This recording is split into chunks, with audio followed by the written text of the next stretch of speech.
Stock, you're very welcome as we gather to celebrate Suantraí Íosa, or the Lullaby of Jesus, where we look at the readings for tomorrow, in this case, Palm Sunday, 24th of March, beginning with the prophet Isaiah. And there are 4 servant songs in Isaiah, and they form a central part of our worship in Holy Week.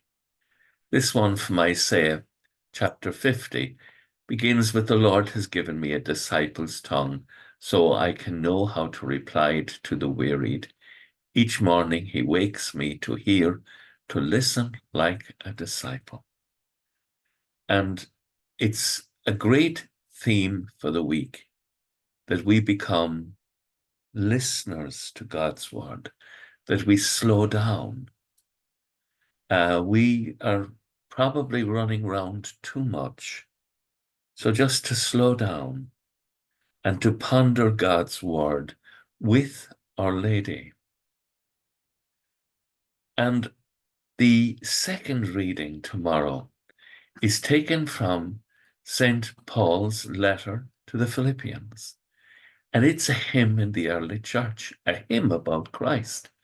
His state was divine, yet Christ did not cling to his equality with God, but emptied himself to assume the condition of a slave. He empties himself of God. We're asked to empty of ourselves of, frankly, rubbish and confusion, and become real listeners. And that requires humility. And of course, Christ was humbler even yet, even to accepting death on a cross. And we are challenged in Holy Week. Christ has said to us, "Take up your cross and follow me."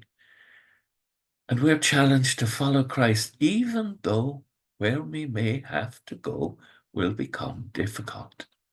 But we do so for him, and we bend the knee at the name of Jesus, because Jesus is our Lord and our God, and he has become our Savior.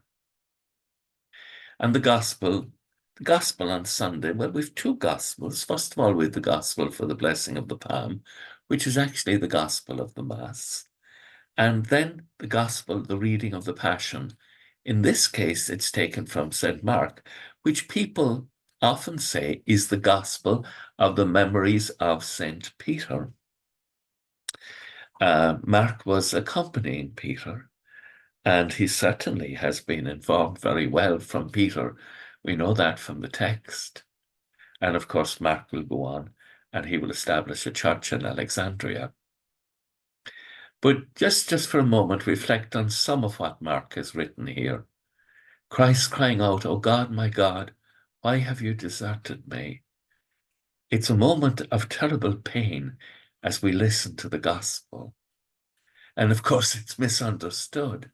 Christ is playing Psalm 22, which begins by talking about terrible things that are done to us, but saying in verse 21 to 31, "But I will praise the Lord."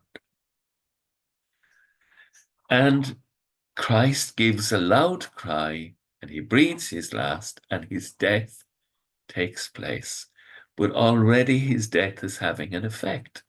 The veil in the temple that divided the people from the Holy of Holies is torn in two. The division between God and man is sundered. And the centurion, the pagan, the division between God and the pagans is sundered, because the centurion is unable to say, in truth, this man was a son of God. Let's pray for one another in this week, that we can listen to God's word and find a new fruitfulness for our lives in the wonder of God's love. With thoughts such as these, let us go to our beds and let us pray that we shall indeed awaken in the morning with the praise of God on our hearts and on our lips. Agus gemana dia elakoktuk shiv, aham ach agus spirit nave. Amen. Slán go fóill. Bye for now.